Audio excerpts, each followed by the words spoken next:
edition of Pagan Life. It's been a while. Sorry about that. We've been leading some pretty busy lives, haven't we? Oh, yeah. You betcha something. We sure have. I've been starting a new business and doing some traveling.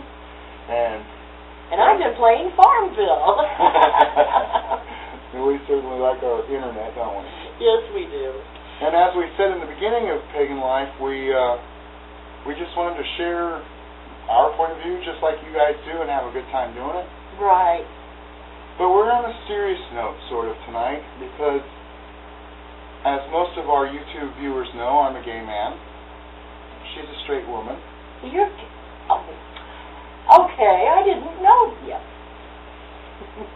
Of course I knew. And it has struck home for me the recent gay-related suicides as a result of bullying and other nasty behaviors of humans. Yeah, that has been a big concern to me, too. There's no excuse for our young people to be so miserable if they want to end their own lives. And just in case there is somebody out there of any age that is thinking that they want to do that, we just want to talk to you a little bit, if you don't mind listening. Reverend SonnyD has a few words to say on the subject, so I'm going to let him go ahead and get started here on what he thinks about it. Well, the campaign that says it gets better, let's add our voice to that. First, I'm going to do that by sharing with you my story. As a teenager in the 70s, it definitely wasn't prudent to be openly gay. No. And it was terrifying if anyone found out. I had been beaten up, physically beaten up, and teased and picked on a lot when I was a teenager as a result of my choice, which was, for the most part, very secret, but occasionally I would share it with a friend. And that friend would betray the trust that I gave them. And yeah, on several occasions as a teenager, I had contemplated and even tried to commit suicide. The last time I tried, I was 17 years old and almost succeeded. But I met someone that year. His name was Mark, and he was 7 days older than me. I fell deeply and madly in love with this guy, and obviously he was with me. We were together for 10 years. But it was 1977 and 78, and we were together for many years. And, of course, it was a natural relationship. We had our ups and downs. We argued and, kind of did our, went through our little ups and downs, but it was always, we always went home to each other, and that was important. And that was what made life good for both of us at the time. Yeah, we still had to hide our sexuality for the most part, even in Chicago, Illinois, but that was mostly because of our job and the circles we ran in. We needed to make money, and to be openly gay in the particular field I was working in at the time was probably, definitely not a very good idea. And it was so great. And I got to be honest with you. I mean, even with the arguing and the partying and sometimes getting a little too wild and having a few too many friends over and getting kicked out of one apartment building, we had a great time. There's nothing like somebody that really loves you just for who you are. And obviously with Mark, as a young man, you had found that, and that is very important. But the problem was, of course, back then, that people did not understand homosexuality. And, of course, the churches preached against it, and myself, I had no knowledge about homosexuality, and, so I think people are often afraid of what they don't know and what they don't understand. And when people are afraid, they act badly. And that's about all there is to that. They act badly. But today, I think everybody understands that homosexuality is just simply a variation on human behavior. And it's a normal variation. It's always happened, and it's always been there. And there's nothing wrong with it. And I think that's basically the bottom line, is there's nothing wrong with being a homosexual. And I know that a lot of people would disagree because their church tells them differently, and I don't know what to say to them about that, except that I think your church is in error to teach you that there's something wrong with it.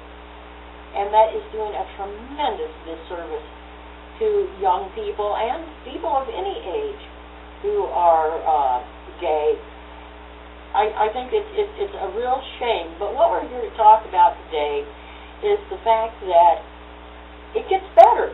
And I know that when you're in the depths of depression, and maybe somebody has abused you about simply being who you are, and maybe people have rejected you about simply being who you are, it's probably very difficult for you to think that life does get better. And Reverend SonnyD and I are here to tell you that it does. And it isn't just about homosexuality, and it isn't just about being bullied, because we all have ups and downs in life that are really tough. And I think we fail our young people when we don't really tell them and prepare them to know and understand that life is going to go through these ups and downs. Life is not static. About that earlier. It comes and goes in waves. You're going to have good years, you're going to have bad years. And when you are having a bad year, or even a couple of bad years, there are things you can do to protect yourself. You'll have some good days even on the worst of years. You'll have some good experiences even on the worst of years. And when you do have a good day, when you do have a good experience, you've got to stop. And you got to, this sounds trite, you got to smell the roses. You've got to be aware. You've got to look around. You've got to say, this is a glorious day that I have lived. And you've got to make that a memory. And you've got to hold on to that memory, because it's going to get tough. And it's going to get hard. And it isn't so important that it's tough or that it's hard or that you've lost somebody or you're grieving or somebody has been mean to you or you're out of work or whatever it is. What is important is that you have inside you the capacity for joy.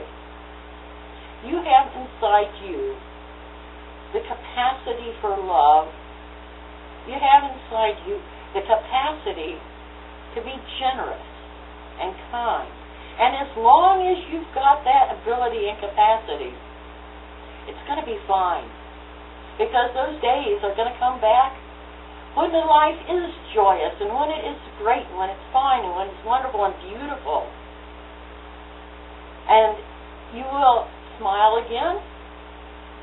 You will laugh again. You will love again. And when the times get bad, hold those memories close to your heart. Because that's what you got. That's what you got to get you through the hard times. You see, despite what it was like for me in the 70s, and it was a violent time in the 80s for gay people, there was people who were subjected to gay bashings, and Mark succumbed in death to a gay bashing on February 22nd, 1988. but that didn't leave or change who I was or who he was. It just changed the circumstances of the people who victimized him, who murdered him.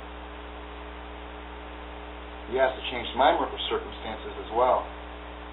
But one thing that always sticks with me that Mark had said to me, why do you do that? And it didn't really matter what it was, whether it was biting my fingernails or shaking my leg or walking down the street and looking at somebody crazy. But he always asked me, why do you do that? Or even when I laugh, why did you do that? And it just kind of reminds me that every day I have a choice. And when I choose to live in fear of someone who is going to bully me or even kill me or set me out in public when I'm not ready, I still have a choice. And I think Ellen DeGeneres said it the best when she said, the world is an amazing place. Don't deny yourself a place in it. I'm Reverend SonnyD, and this is Lady Lilith. And this is our word. It does get better. Yes, it gets better. Hang in there. It will get better. I promise.